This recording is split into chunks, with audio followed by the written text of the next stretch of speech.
Hello friends, welcome to mom and baby Orna. হালকা হালকা ঠান্ডা যেহেতু পড়তে শুরু করে দিয়েছে, তাই বেবিদের মধ্যে কোল্ড অ্যান্ড কফের সমস্যাও দেখা দিচ্ছে। বেবিদের কোল্ড অ্যান্ড কফ দূর করার জন্য তোমাদের সাথে একটা হোম রেমেডি শেয়ার করব।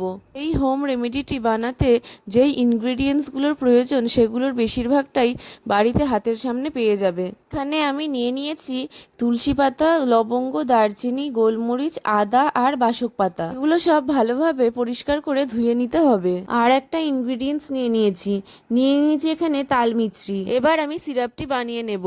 ওভেনে একটি পাত্র বসিয়ে 2 কাপ জল দিয়ে দিচ্ছি। তাই একটু গরম হয়ে আসলে সব ইনগ্রিডিয়েন্টস গুলো পরপর দিয়ে দেব। প্রথমে দিয়ে দিচ্ছি গোলমরিচ। গোলমরিচ শরীরকে গরম রাখতে সাহায্য করে। তারপর দিয়ে দিচ্ছি আদা। আদা কফ রিডিউস করতে অনেকটাই হেল্প করে। আদায় থাকে প্রচুর পরিমাণে অ্যান্টিঅক্সিডেন্ট, যা অ্যান্টিব্যাকটেরিয়াল প্রোবায়োটিক হিসেবে কাজ করে থাকে। দিচ্ছি দারচিনি। দারচিনিও শরীরকে গরম রাখতে সাহায্য করে। কাশি হলে গলা খুসখুস দূর করতে সাহায্য করে। দিয়ে দিচ্ছি তুলসী পাতা। তুলসী পাতা বডিতে অ্যান্টিবডি বুস্ট করে আর কোল্ড অ্যান্ড কাফের ইনফেকশনও প্রিভেন্ট করতে সাহায্য করে। তারপর দিয়ে দিচ্ছি বাসক পাতা। অনেক বাড়িতেই বাসক পাতার গাছ থাকে। বাড়িতে যদি গাছ না থাকে তাহলে অবশ্যই বাজারে খোঁজ করবে, পেয়ে যাবে। কোল্ড অ্যান্ড কাফে বাসক পাতা মহৌষধ হিসেবে কাজ করে। অনেক দিন ধরে যদি বেবিদের ঠান্ডা লেগে থাকে, বুকে যদি কফ বসে থাকে, সেই কফ কাশির সাথে তুলে ফেলতে সাহায্য করে ও পটির সাথেও বার করে দেয়। সব ইনগ্রিডিয়েন্টস গুলো দেওয়ার পর জলটাকে ভালোভাবে ফোটাতে হবে।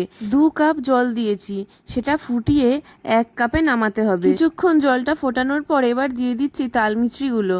তারপর আরও কিছুক্ষণ ফুটিয়ে নিতে হবে। এই সিরাপটি বেবিদের খাওয়ালে ইজিলি কোল্ড অ্যান্ড কফ কমিয়ে ফেলবে। আমার বেবির বয়স যেহেতু 11 মান্থ, আমি ওকে কোল্ড অ্যান্ড কফে এই সিরাপটি খাইয়ে থাকি। বিফোর 6 মান্থ বেবিদের কিন্তু এই সিরাপটি দেওয়া যাবে না।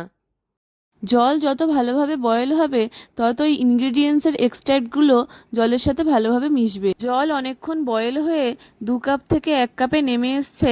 এবার ছাঁকনির সাহায্যে ভালোভাবে ছেঁকে নিচ্ছি। ঠান্ডা লেগে বেবিদের নাক বন্ধ হয়ে গেলে নাসাল পেন দূর করতেও সিরাপটি সাহায্য করে।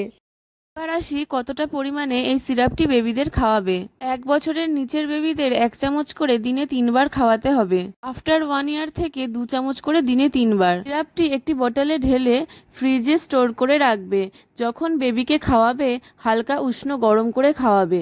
হোম রেমেডিটি ভালো লাগলে লাইক, কমেন্ট, শেয়ার করো আর আমার চ্যানেলটিকে সাবস্ক্রাইব করে পাশে থেকো। Thanks for watching.